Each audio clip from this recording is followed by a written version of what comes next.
Olá, meus irmãos, graça e paz seja convosco. A história em formato de sanduíche, parte 2.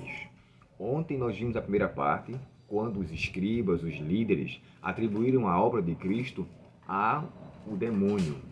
E ao aplicar que Satanás é que estava fazendo aqueles feitos, a gente entende inicialmente que ele estava dizendo que Jesus estava sendo usado por outra pessoa. E Jesus sempre alegou que a sua obra era feita através do Espírito Santo. Tudo que ele fazia era através da terceira pessoa da divindade que o auxiliava. Era o Espírito Santo que fazia. Então Deus estava com ele também.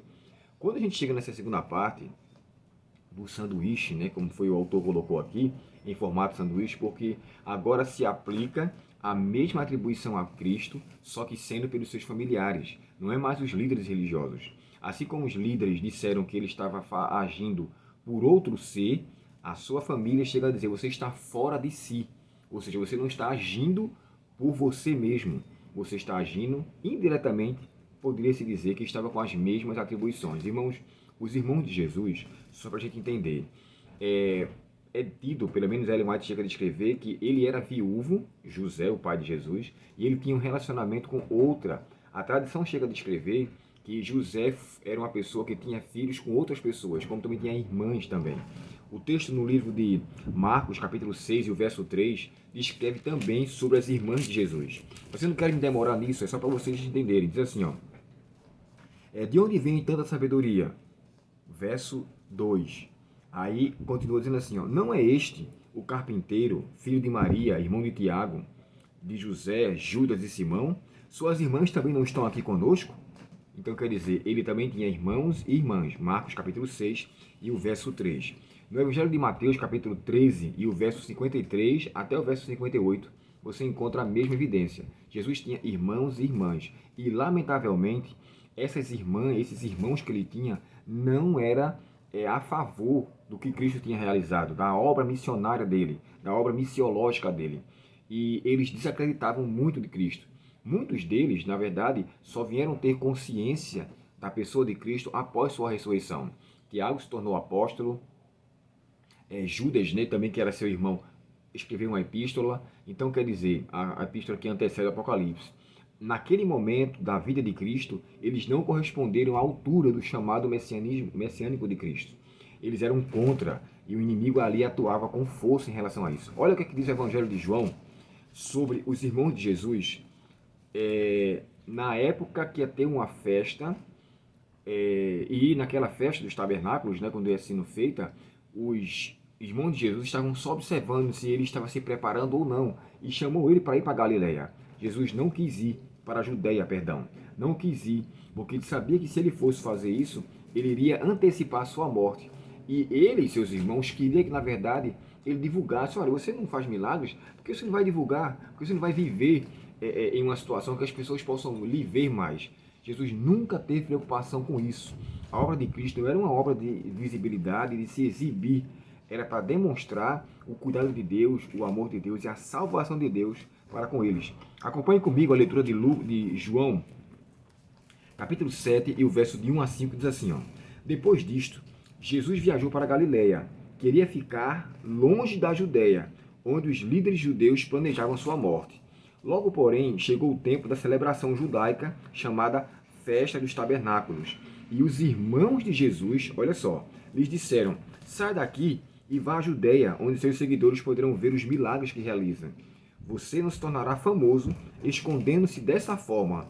Se você pode fazer coisas tão maravilhosas, mostre ao mundo, pois nem mesmo os irmãos de Jesus acreditavam nele. Olha que coisa triste, né? E agora Jesus começa a dar a seguinte significação. A perseguição começou na vida de Cristo, primeiramente em sua casa.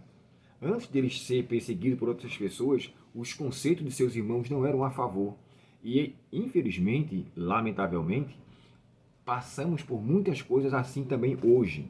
Muitos filhos não participam da fé dos pais. Muitos pais não participam da fé dos filhos e vice-versa. Irmãos entre si, há divergência. Mas Jesus demonstra aqui com clareza que ele passou por esse mesmo tipo de problema. E uma coisa que nos chama a atenção, no fim dos tempos, os primeiros perseguidores serão os que estarão dentro de sua casa. Os que estão dentro da igreja irão perseguir uns aos outros. É nesse momento que o trigo vai ficar e a palha vai voar. Então, assim, diante dessa história, né, de formato sanduíche, os mesmos irmãos de Jesus tinham a mesma visão dele que tinham os escribas. Só mudou ali a atribuição. Os líderes disseram que era o poder de Beelzebul. Eles disseram, você age assim, sem se alimentar, em se importando tanto com sua obra missionária, porque você está fora de si. Na verdade, eles estavam muito mais dispostos a atrapalhar, comprometer e interromper a obra de Cristo. E nesse aspecto, os irmãos de Jesus eram tristemente terríveis, até com que depois viesse a conversão. Aqui embaixo, na parte final, diz assim, muitas vezes, ao longo da história, os cristãos se viram alienados de seus próprios parentes. É uma experiência bastante difícil.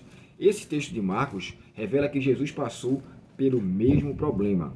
Cristo compreende essa situação e pode confortar aqueles que sentem também esse isolamento tão doloroso. Fiquemos então conscientes. Tudo o que Cristo passou, tudo que nós passamos, Cristo passou, só que com uma intensidade ainda maior. E se ele passou e venceu, ele nos habilita a nele também sermos vencedores. Que Deus, portanto, nos abençoe e que em meio às perseguições que passamos, Cristo seja honrado e engrandecido e você seja fortalecido em sua fé cada dia mais. Oremos ao Senhor. Querido Pai Celestial, te agradecemos, ó Deus, pela tua palavra e te agradecemos pelos conselhos nela contidos. Ajuda-nos, ó Deus, a sermos firmes, determinados e perseverantes em tua palavra, de maneira que possamos verdadeiramente te servir com fidelidade. Perdoa nossas faltas, dá-nos neste dia a tua paz.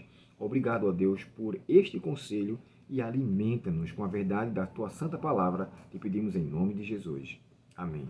Deus muito te abençoe, um ótimo dia em sua presença e até o próximo estudo na lição 4, na semana que vem, onde iremos estudar sobre as parábolas de Jesus e especialmente a parábola do semeador. Até o próximo estudo. Até logo.